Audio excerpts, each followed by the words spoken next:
नमस्कार दोस्तों, target with PS Parihar channel में आपका स्वागत है। सुबह की इस वीडियो में ऐसी सूचनाएं होती हैं जो विभिन्न समाचार पत्रों पर छाई हुई होती हैं और विद्यार्थियों के लिए आवश्यक होती हैं। तो आइए शुरू करते हैं और देख लेते हैं कि आज के समाचार पत्रों में विद्यार्थी जीवन से संबंधित कौन कौन सी सूचनाएं। आगे बढ़ने से पहले एक सूचना है उन विद्यार्थियों के लिए जो विद्यार्थी बिहार डीएलएड एंट्रेंस एग्जाम की तैयारी कर रहे हैं।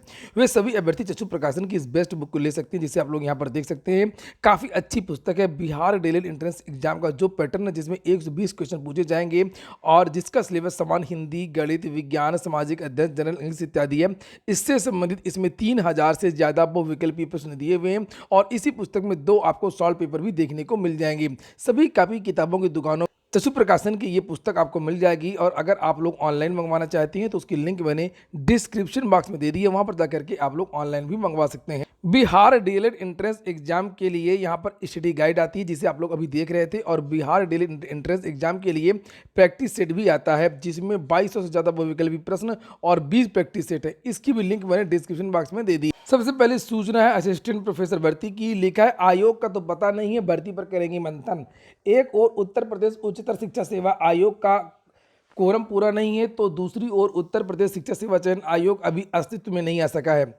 इस बीच शासन के अफसर अशासकीय सहायता प्राप्त महाविद्यालयों में विज्ञापन संख्या 51 के तहत असिस्टेंट प्रोफेसर के 1017 पदों पर भर्ती के लिए लिखित परीक्षा पर मंथन करने जा रहे हैं। शासन के विशेष सचिव गिरिजेश कुमार त्यागी ने उच्च शिक्षा निदेशक, सभी राज्य विश्वविद्यालयों के कुल सचिव, वित्त अधिकारी, परीक्षा नियंत्रक व समस्त क्षेत्रीय उच्च शिक्षा अधिकारी को पत्र लिखकर के 13 मार्च को उच्च शिक्षा मंत्री की अध्यक्षता में होने वाली बैठक में शामिल होने के निर्देश दिए हैं। और ये जो बैठक हो रही है इस पर भी विचार किया जाएगा कि किस तरीके से ये परीक्षा हो सकती है। इसको लेकर के अन्य समाचार पत्रों में भी जानकारी दी गई है, जिसे आप लोग यहाँ पर देख सकते हैं। क्रेट के लिए 20 दिनों में 3125 पंजीकरण। इलाहाबाद विश्वविद्यालय के संयुक्त शोध प्रवेश परीक्षा क्रेट 2022 के लिए आवेदन की रफ्तार सुस्त है। 14 मार्च आवेदन की आखिरी तारीख है और फीस जमा करने की आखिरी तारीख 15 मार्च निर्धारित की गई है। अब तक मात्र 3125 छात्रों ने ही पंजीकरण किया है और 1832 ने फीस जमा की है। अगली सूचनाएं एसएससी की हैं, बहुत सारी हैं और सारी की सारी सूचनाएं महत्वपूर्ण हैं। जैसे यहां पर लिखा है कि एमटीएस भर्ती का अभिलेख सत्यापन पूरा हो गया, अब जल्द आएगा परिणाम। काफी बच्चे अनुपस्थित भी रहे। लिखा हुआ यहाँ पर कि करीब 2 हफ्ते तक चले डॉक्यूमेंट वेरिफिकेशन में 1971 अभ्यर्थी अनुपस्थित रहे। अब रिक्त पदों के सापेक्ष मेरिट बनेगी और इस महीने के आखिरी तक या अप्रैल के महीने में एसएससी एमटीएस का परिणाम जारी हो सकता है। देश भर से 26,224 विद्यार्थी इसमें सफल हुए थे और इस परीक्षा के जरिए 7,739 पदों पर युवाओं को नियुक्ति प्रदान की जाएगी। वहीं पर एसएससी की एक और सूचना है कि स्टेनोग्राफर का रद्द स्किल टेस्ट अब 10 तारीख को होगा। प्रवेश पत्र जारी कर दिए गए हैं। और हाँ, होली की हार्दिक शुभकामनाएं सभी को। होलिका दहन आज शाम 6:10 पर है। ये शुभ मुहूर्त है, इसे आप लोग यहाँ पर देख सकते हैं। शहर में 5 बड़े शुभ योग में होलिका दहन होगा। कुछ समितियों ने सोमवार देर रात के एक शुभ योग में होलिका दहन कर दिया, तो ये दहन का शुभ मुहूर्त है। और लिखा कि होली पूजन का शुभ मुहूर्त यहाँ पर लिखा हुआ है। और हम लोग चर्चा कर रहे थे एसएससी की, तो हम लोग एसएससी में वापस आते हैं। लिखा है केंद्र के कई विभागों में 5369 पदों पर भर्ती होगी। आवेदन भी शुरू हो गए। सिलेक्शन पोस्ट 11 के अंतर्गत होगी भर्ती। 27 मार्च लास्ट डेट है। केंद्र सरकार के कई विभागों में 5369 पदों पर भर्ती होगी। इन पदों पर भर्ती के लिए कर्मचारी चयन आयोग ने सोमवार को विज्ञापन जारी कर दिया है। सिलेक्शन पोस्ट 11 के अंतर्गत यह भर्ती होगी। इसके लिए एसएससी की ऑफिशियल वेबसाइट ssc.nic.in पर आवेदन शुरू हो गया है। 27 मार्च तक आप लोग ऑनलाइन आवेदन कर सकते हैं। नीचे लिखा है कि इसके बाद 3 से लेकर के 5 अप्रैल तक वेबसाइट फिर से खुलेगी और अभ्यर्थी अपने आवेदन में हुई गलती को सुधार सकते हैं। सिलेक्शन पोस्ट के तहत केंद्र सरकार के विभिन्न विभागों, पशुपालन एवं डेयरी, एनसीसी, रक्षा, श्रम विभाग, भारतीय वन सर्वेक्षण, स्वास्थ्य विभाग, केंद्रीय भूजल, बहुत सारे विभागों के यहाँ पर नाम लिखे। इन पदों पर भर्ती होगी। अलग अलग पदों के लिए अलग अलग आयु भी है, लेकिन अधिकतर में आयु सीमा 18 से लेकर के 30 वर्ष की है। इस भर्ती के लिए एक परीक्षा जून या जुलाई में कराई जा सकती है।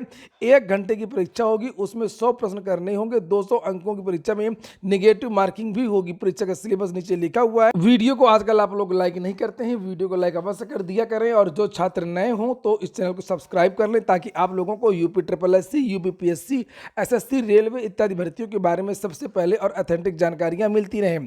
पदों का विवरण बताया गया है अलग अलग भी यहाँ पर कि 5,369 में से अलग अलग कैटेगरी के लिए कितने पद हैं। जैसे एससी के लिए 687 पद हैं, एसटी के लिए 383 हैं, ओबीसी के लिए 1332 है, ईडब्ल्यूएस के लिए 154 है, जबकि 2,540 पद अनारक्षित है। आज के समाचार पत्रों में एसएससी की काफी सूचनाएं हैं। 9 से 21 मार्च तक चलेगी कंबाइंड हायर सेकेंडरी लेवल परीक्षा 2022। 4 शिफ्ट में 17 शहरों में होगी परीक्षा। 9,30,008 अभ्यर्थी शामिल होंगे। कर्मचारी चयन आयोग की ओर से सोमवार को जारी कंबाइंड हायर सेकेंडरी लेवल परीक्षा 2022 की समय सारणी के मुताबिक उत्तर प्रदेश और बिहार के 17 शहरों में मैंने कुल 77 केंद्रों पर 4 शिफ्ट में परीक्षा आयोजित कराई जाएगी। पहली पाली की परीक्षा सुबह 9 बजे से शुरू होगी। प्रत्येक पाली की परीक्षा 1 घंटे की होगी। बेसिक विद्यालयों में अब 9 को भी छुट्टी। अगली सूचना उत्तर प्रदेश लोक सेवा आयोग की है और मैंने एक वीडियो बनाया था 2 दिन पहले, जिसे आप लोग यहाँ पर देख सकते हैं।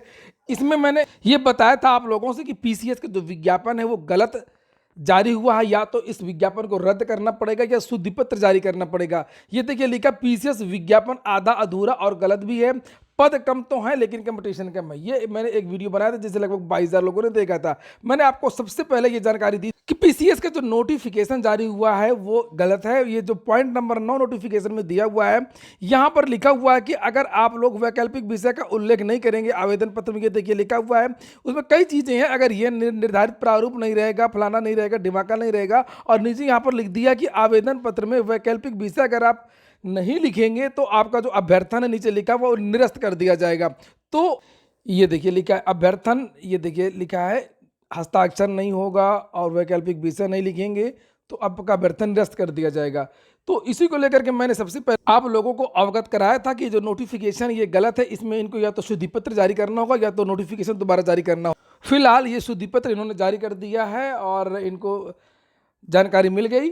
ये देखिए लिखा हुआ कि मुख्य लिखित परीक्षा के आवेदन पत्र में वैकल्पिक विषय का उल्लेख न होने पर वाली जो लाइन है ये तो तथा इंग्लिश में बिल देखिए लिखा हुआ है, तो इसको जो है अभ्यर्थी लिखा इसको विलोपित समझा जाए, इसको ध्यान न दिया जाए बिंदु 9 को। तो इससे अब राहत मिलेगी लोक सेवा आयोग। या तो ये समाचार पत्र गलत हैं या तो फिर जो शिक्षा मंत्री है वो गलत हैं। यहाँ पर आए दिन समाचार पत्रों के माध्यम से जानकारी दी जाती है कि बेसिक में इतने पद रिक्त हैं, इस जिले में इतने, ये प्रयागराज मंडल की बात हो रही है, झांसी मंडल की बात हो रही है। इसी तरीके से अलग अलग जिलों के भी आंकड़े आते रहते हैं और सदन में जो शिक्षा मंत्री की तरफ से बयान दिया जाता है कि हमारा अनुपात और समानुपात सही हो गया है। तो वही बात है, यहाँ पर लिखा हुआ है कि प्रयागराज में ये देखिए लिखा मंडल के 7,149 प्राथमिक और 3,761 उच्च प्राथमिक विद्यालयों में शिक्षकों के पद रिक्त हैं। इसे भरने के लिए कोई कार्य योजना अब तक नहीं बनी है। यह जानकारी विभागीय मंत्री ने विधानसभा में दी है। ऐसे में नए सत्र में पठन पाठन किस तरीके से होगा, यह बड़ा प्रश्न है।